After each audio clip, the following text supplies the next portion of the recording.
खाटू श्याम बाबा।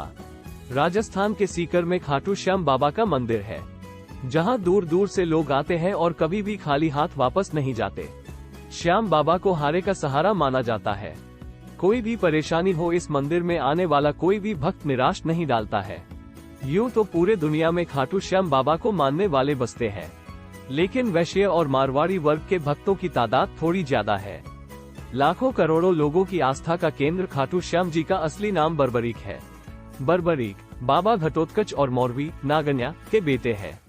शायद ये जानकर आपको हैरानी होगी कि श्याम बाबा के दादा दादी भीम और हिडिंबा थे, इसलिए श्याम बाबा भी जन्म से ही शेर के समान थे और इसीलिए उनका नाम बर्बरीक रख दिया गया था। शिव उपासना से बर्बरीक ने 3 तीर प्राप्त किए। ये तीर चमत्कारिक थे, जिसे कोई हरा नहीं सकता था, इसलिए श्याम बाबा को 3 बांधारी भी कहा जाता है।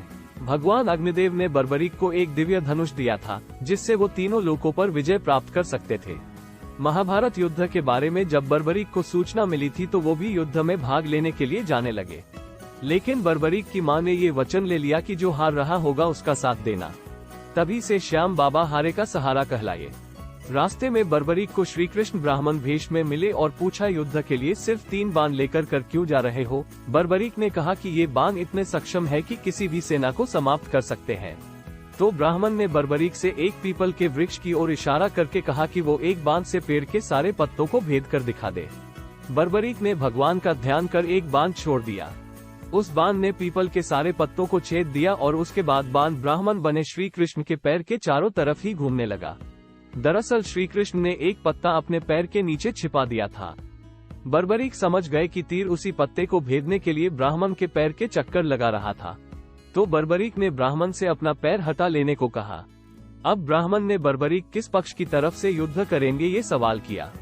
बर्बरीक बोले कि जो हार रहा होगा उसकी तरफ से युद्ध लड़ूंगा। श्री कृष्ण ये सुनकर सोच में पड़ गए, क्योंकि बर्बरीक के इस वचन के बारे में कौरव भी जानते थे। कौरवों ने पहले ही योजना बना ली थी कि पहले दिन वो कम सेना के साथ लड़ेंगे और हारने लगेंगे। ऐसे में बर्बरीक उनकी तरफ से युद्ध कर पांडवों की सेना का नाश कर देंगे। ऐसे में बिना समय गवाए ब्राह्मण बने श्री कृष्ण ने बर्बरीक से एक दान देने का वचन मांगा। बर्बरीक ने दान देने का वचन दे दिया। ब्राह्मण ने बर्बरीक से कहा कि उसे दान में बर्बरीक का सिर चाहिए। बर्बरीक ने ब्राह्मण बने श्री कृष्ण से प्रार्थना की वो दिए गए वचन अनुसार अपने शीश का दान अवश्य करेंगे, लेकिन पहले ब्राह्मण देव अपने वास्तविक रूप आना होगा। बर्बरीक बोले कि हे देव, मैं शीश आपको दे दूंगा, लेकिन मेरी इच्छा युद्ध अपनी आंखों से देखने की है, जिसे पूरा करेगा। श्री कृष्ण ने बर्बरीक को वचन दिया, जिसके बाद श्री कृष्ण ने बर्बरीक के सिर को 14 देवियों से मिले अमृत से सींचकर युद्धभूमि के पास एक पहाड़ी पर रख दिया, जहां से बर्बरीक युद्ध का दृश्य देख सके। इसके पश्चात कृष्ण ने बर्बरीक के धड़ का अंतिम संस्कार कर दिया। महाभारत का महान युद्ध समाप्त हो गया, तो जीत का सेहरा किसके सिर बांधा जाए, इस बात पर सब चर्चा करने लगे।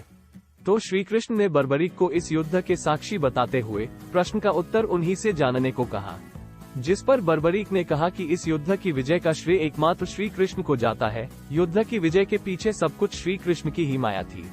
जिस पर श्री कृष्ण ने प्रसन्न होकर कहा कि कलयुग में आप कृष्ण अवतार रूप में पूजे जाएंगे और अपने भक्तों के कामना पूरी करेंगे। महाभारत में ये लिखा गया है कि बर्बरीक का सिर राजस्थान प्रदेश के खाटू नगर में दफना दिया गया था, इसीलिए बर्बरीक जी का नाम खाटू श्याम बाबा के नाम से प्रसिद्ध हो गया।